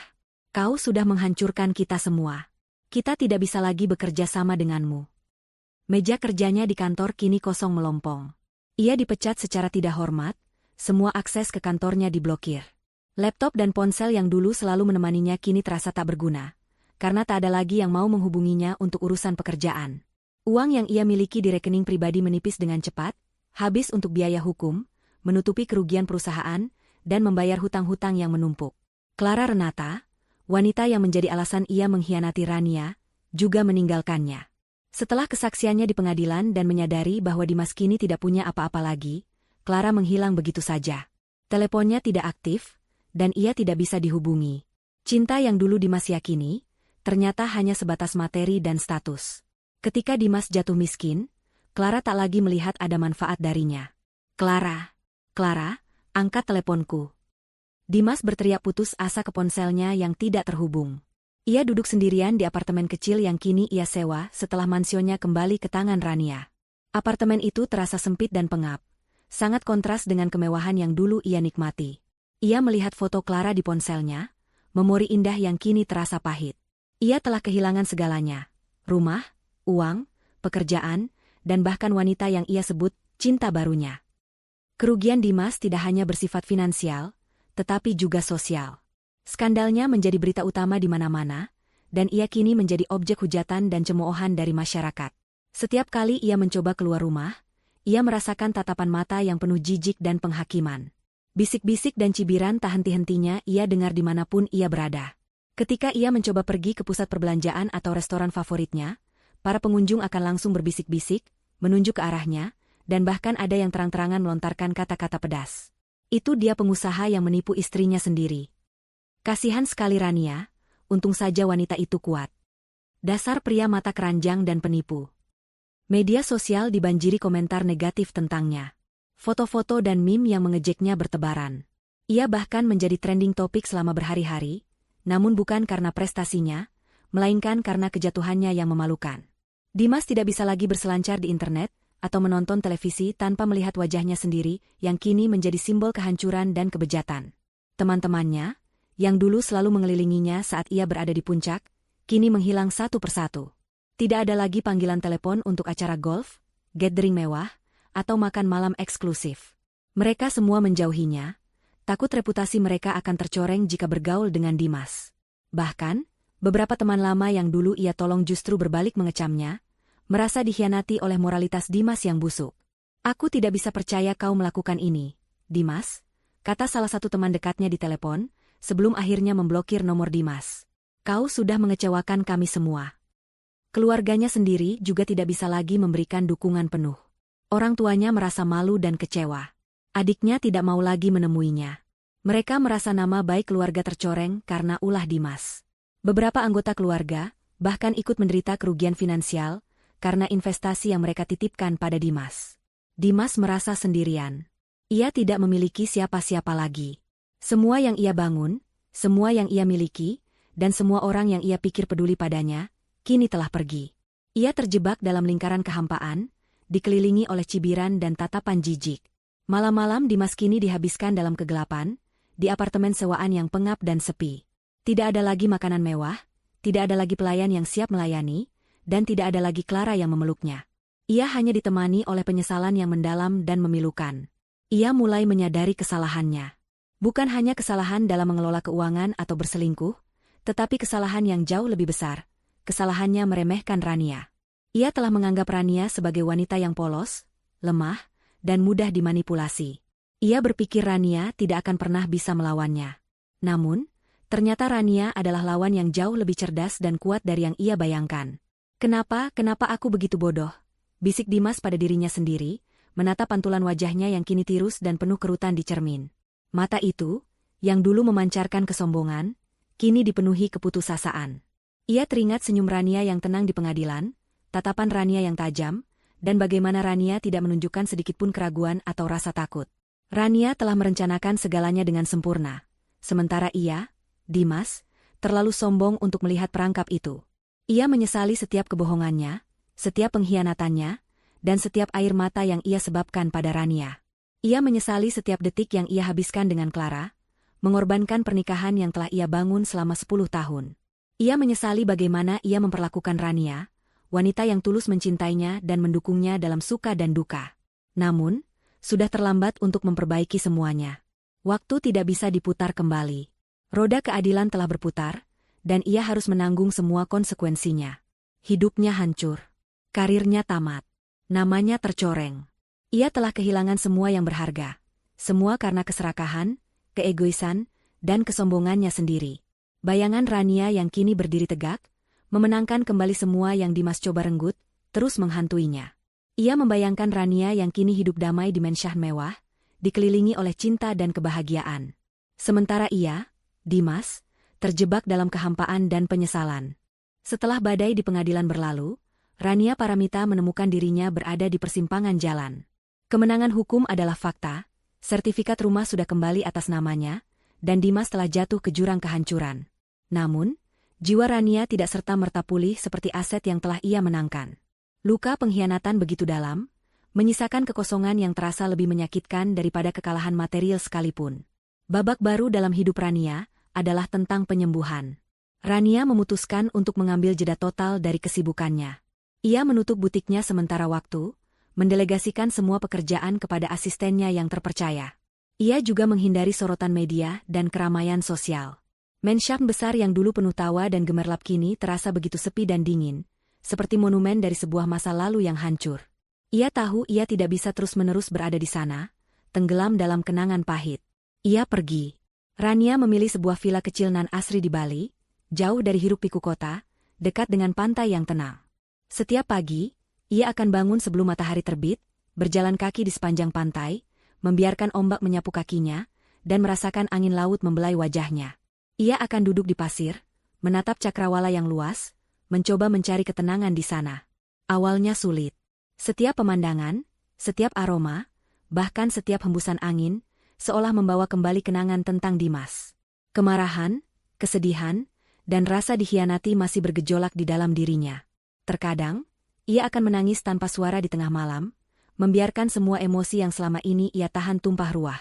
Ia menulis jurnal, mencurahkan semua perasaannya, semua sakit hati, dan semua pelajaran yang ia dapatkan. Rania juga mulai mendalami yoga dan meditasi. Setiap gerakan, setiap tarikan napas, membantunya memusatkan pikiran, membuang energi negatif, dan kembali terhubung dengan dirinya sendiri. Ia belajar melepaskan kemarahan, memaafkan, bukan Dimas, tapi dirinya sendiri karena pernah begitu mempercayai, dan menerima bahwa masa lalu tidak bisa diubah. Setiap luka adalah pelajaran, bisik seorang guru yoga yang ramah kepadanya. Dan setiap badai, pasti akan berlalu. Yang terpenting, bagaimana kita tumbuh dari badai itu. Rania juga membaca banyak buku tentang self-healing, spiritualitas, dan pemberdayaan wanita. Ia menemukan kekuatan dalam kisah-kisah wanita lain yang juga bangkit dari keterpurukan. Ia mulai menyadari bahwa ia tidak sendiri. Ada jutaan wanita di luar sana yang pernah mengalami hal serupa, dan mereka semua berhasil bangkit. Proses penyembuhan bukanlah garis lurus. Ada hari-hari baik, di mana ia merasa optimis dan kuat. Tapi ada juga hari-hari buruk, di mana ia merasa kembali ke titik nol, dihantui bayangan masa lalu. Namun, Rania tidak menyerah. Ia tahu bahwa ini adalah perjalanan panjang, dan ia siap untuk menjalaninya. Ia berjanji pada dirinya sendiri untuk keluar dari ini sebagai Rania yang lebih kuat, lebih bijaksana, dan lebih tangguh.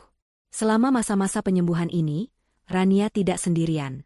Teman dan keluarga memberikan dukungan penuh, membantunya melewati masa sulit. Mereka adalah pilar-pilar kekuatannya, mercusuar yang membimbingnya di tengah kegelapan. Nita, sahabatnya yang setia, adalah salah satu yang paling sering mengunjunginya di Bali. Nita tidak banyak bertanya atau menghakimi. Ia hanya ada di sana, mendengarkan Rania tanpa henti, memeluknya saat Rania menangis, dan menghiburnya dengan lelucon kecil saat Rania merasa putus asa. "Kamu hebat, Ran," Nita selalu berkata. "Aku tidak pernah tahu kamu sekuat ini. Kamu sudah melewati yang terburuk. Sekarang saatnya kamu bahagia." Bapak Wijaya, pengacaranya, juga tidak lepas tangan. Ia terus memberikan nasihat hukum, memastikan semua proses pasca perceraian berjalan lancar, dan mengurus semua detail properti dan ganti rugi. Ia juga sering menelepon Rania, bukan hanya untuk urusan hukum, tetapi juga untuk menanyakan kabar dan memberikan semangat. "Ingat Rania, keadilan sudah di tanganmu," Bapak Wijaya pernah berkata di telepon. "Sekarang fokus pada dirimu. Bangun kembali apa yang telah hancur, dan jadilah Rania yang lebih bersinar." Orang tuanya, meskipun sedih dengan perceraian Rania, juga memberikan dukungan tanpa syarat.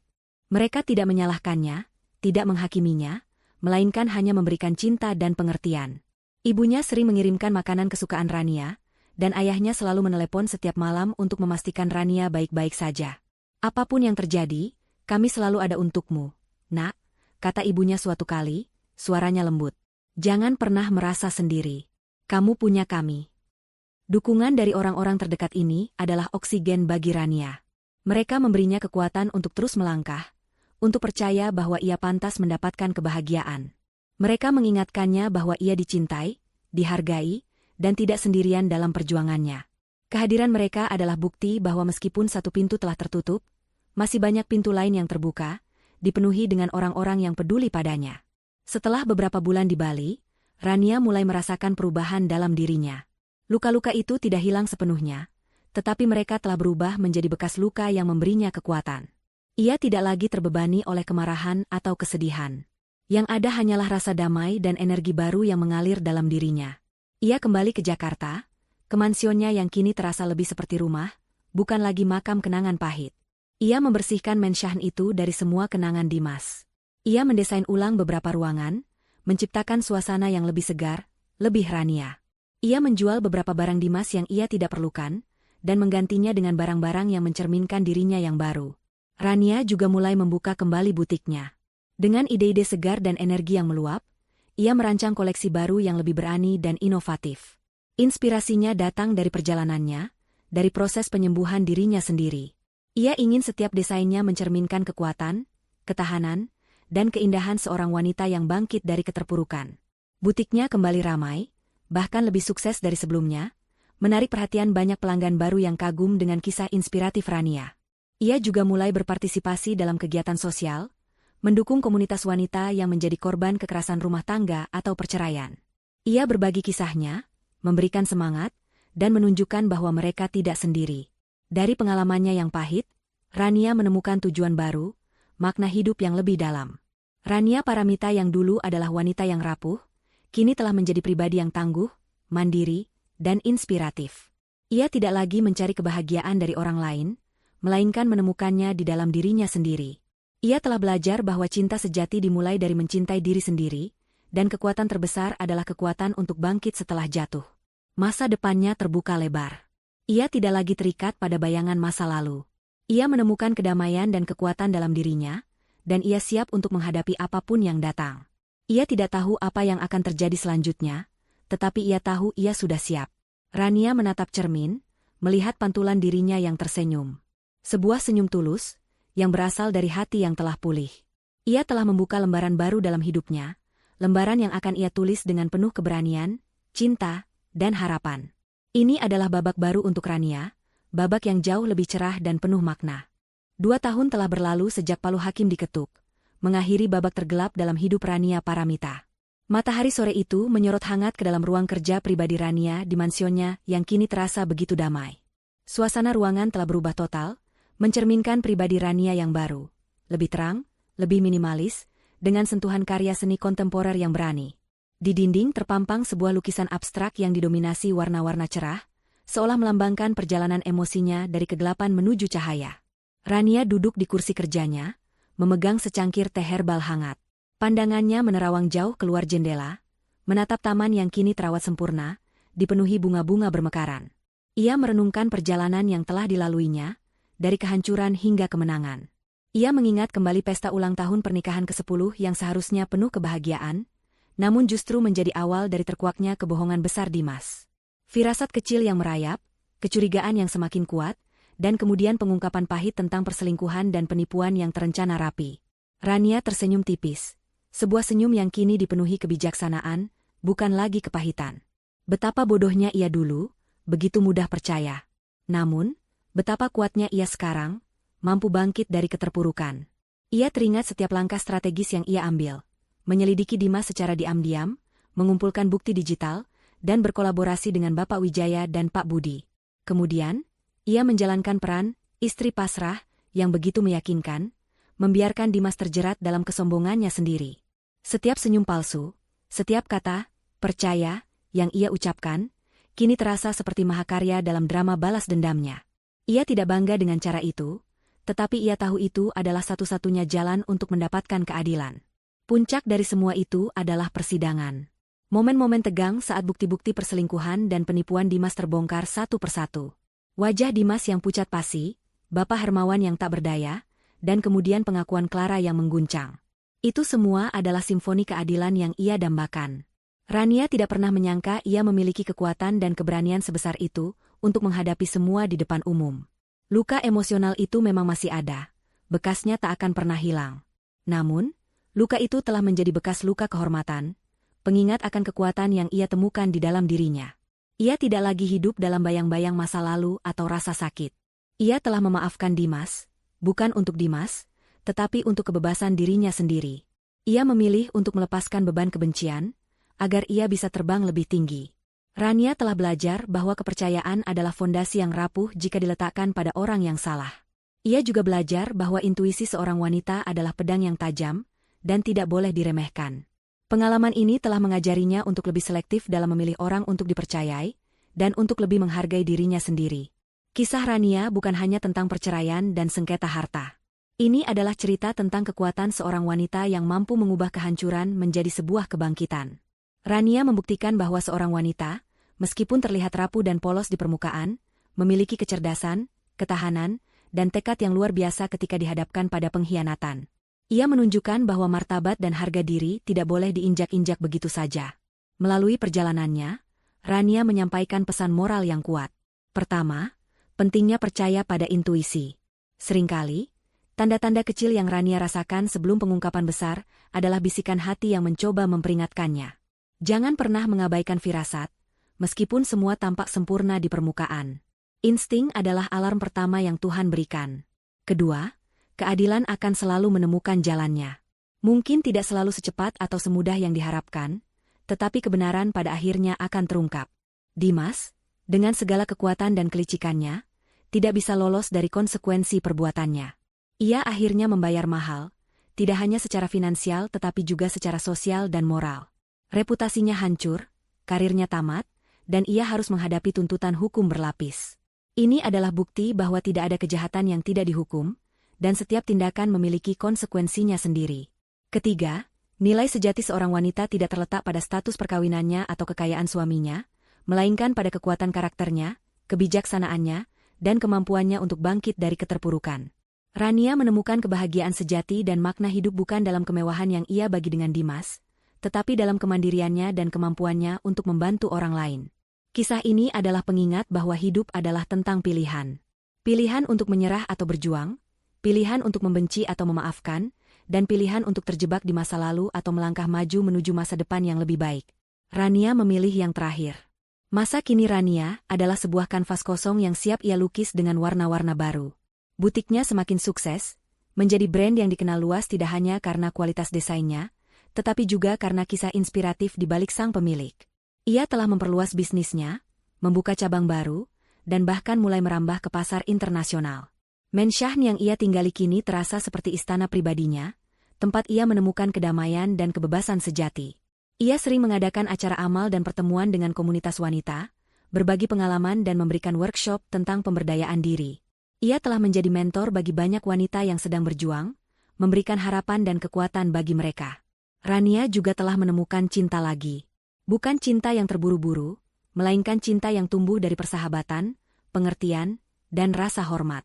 Ia tidak lagi mencari kesempurnaan, tetapi mencari kejujuran dan ketulusan. Ada seorang pria yang datang ke dalam hidupnya, seorang profesional di bidang sosial yang sederhana namun memiliki hati yang tulus dan visi yang sejalan dengan Rania. Mereka tidak terburu-buru, menikmati setiap langkah proses perkenalan, membangun fondasi yang kuat dari kejujuran dan rasa saling percaya. Rania menatap keluar jendela, senyum tulus mengembang di bibirnya. Senyum ini berbeda. Ini adalah senyum kebahagiaan yang sejati, yang berasal dari dalam. Ia telah melalui api, dan ia telah muncul sebagai emas murni. Ia tidak menyesali apapun yang terjadi, karena semua itu telah membentuknya menjadi Rania yang sekarang. Ia menatap masa depan dengan senyum, siap untuk menghadapi apapun yang datang. Ia tahu bahwa hidup akan selalu penuh kejutan, baik manis maupun pahit. Namun, ia tidak lagi takut. Ia telah menemukan kekuatan abadi di dalam dirinya, kekuatan yang akan membimbingnya melewati setiap tantangan. Kisah tentang Rania Paramita adalah bukti nyata bahwa badai pasti berlalu, dan setelah itu, akan ada pelangi. Pelangi keadilan, pelangi kekuatan, dan pelangi harapan baru yang tak akan pernah pudar.